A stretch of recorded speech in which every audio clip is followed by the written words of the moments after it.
Galera, pois bem, boa noite para vocês. Para quem não esteve na última aula, eu estou fazendo um tutorialzinho rápido do último exercício que a gente fez a respeito de trabalho de uma força. Existem algumas possibilidades de soluções ou alguns tipos de problemas de aplicação dessa técnica.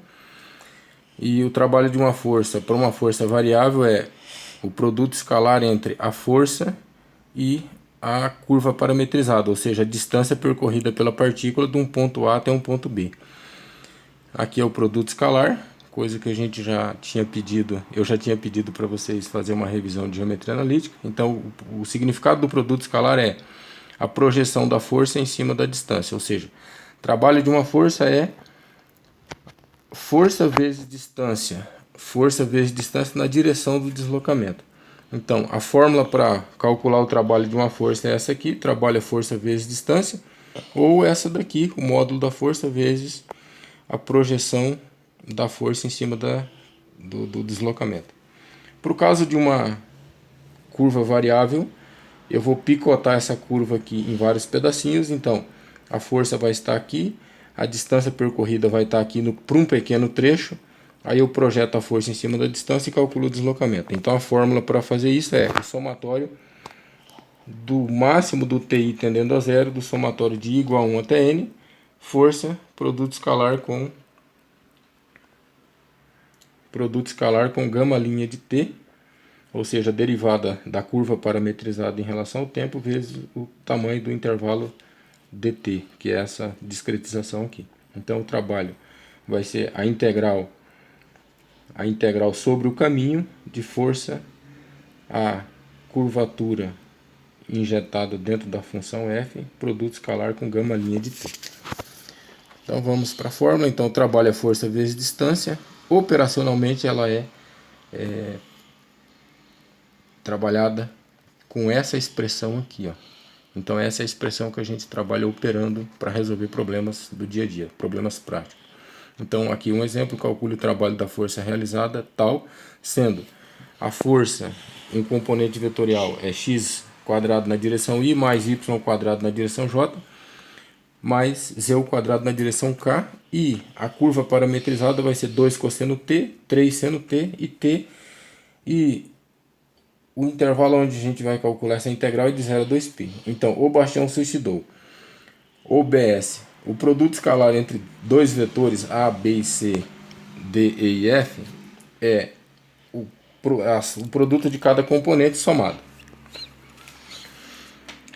Então, solução, a integral de f escalar de gama, ela vai ser quebrada em 4 partes. A primeira parte é, eu vou pegar a função parametrizada, vou injetar dentro da função f, então é a primeira parte. A segunda parte, a derivada da função parametrizada em relação ao parâmetro t. Terceira parte, o produto escalar entre essas duas entidades que a gente acabou de calcular. E a quarta parte é a parte mais fácil, que é a parte de calcular a integral. Então, lá, primeira parte, f, eu vou pegar a função gama, que é essa função aqui, componente a componente, x, y, z, e vou injetar ela dentro da função f, que aqui está, componente x, componente y, componente z da f.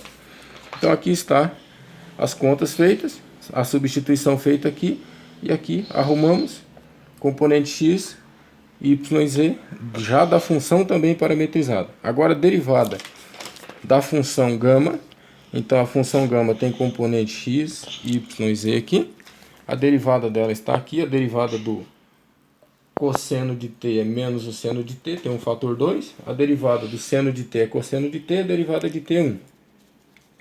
Agora a terceira parte dessa integral aqui. O produto escalar entre a função f parametrizada e a função derivada em relação ao tempo da curva parametrizada. Então aqui está a substituição, aqui está as simplificações feitas e aqui está a substituição dentro da integral. Ou seja, o trabalho de uma força, na verdade, é um escalar. Então, quando eu calculo o produto escalar, a integral vai dar um número, vai dar um resultado único. Então, essa integral aqui eu vou separar ela em 3 partes. Primeira parte, segunda parte, terceira parte. que está descrita aqui. Então, a integral da primeira parte eu chamei de A, da segunda parte eu chamei de B, da terceira parte eu chamei de C. E vamos para os cálculos. Então, a integral da parte A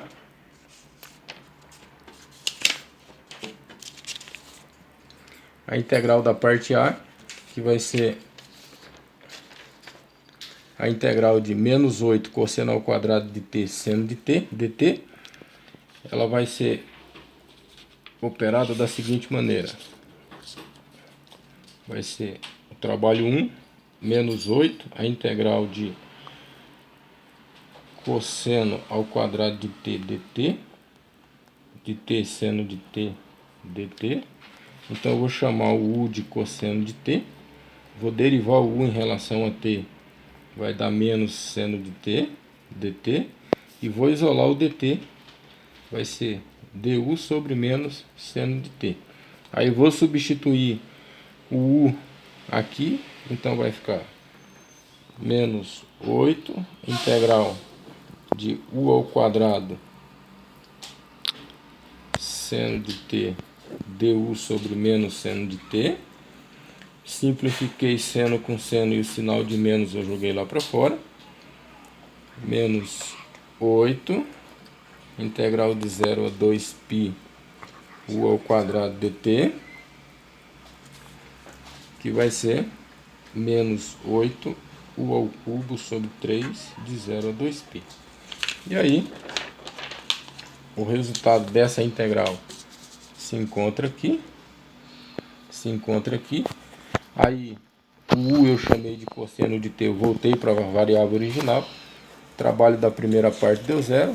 A segunda integral, a integral de 0 a 2π, é 27 seno de 2t cosseno de t dt. Vai ser igual a integral de 0 a 2π seno ao quadrado de t cosseno de t. Aí eu estou fazendo agora a substituição da variável u igual a seno de t. Aí fiz a integral.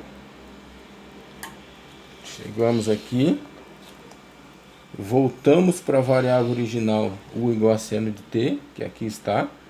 E fazemos a substituição. Novamente a integral da segunda parte dá 0, ou seja, o trabalho, a contribuição do trabalho nessa expressão é nulo.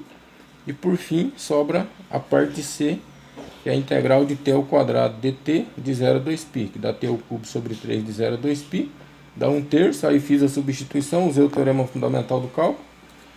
Resultado final, 8/3 de π ao cubo. Logo, o trabalho realizado pela função f em cima da curva parametrizada vai ser a contribuição dos três trabalhos, a superposição dos três trabalhos. Os dois primeiros se anularam e o terceiro deu 8π ao cubo sobre 3, que é o que tem relevância na contribuição do trabalho. Acho que assim eu consigo sintetizar de forma bem rápida a última etapa da aula, que para quem não foi assistir, e é uma questão que possivelmente cai na prova de amanhã. Abraço a todos, bons estudos para vocês, galerinha medonha!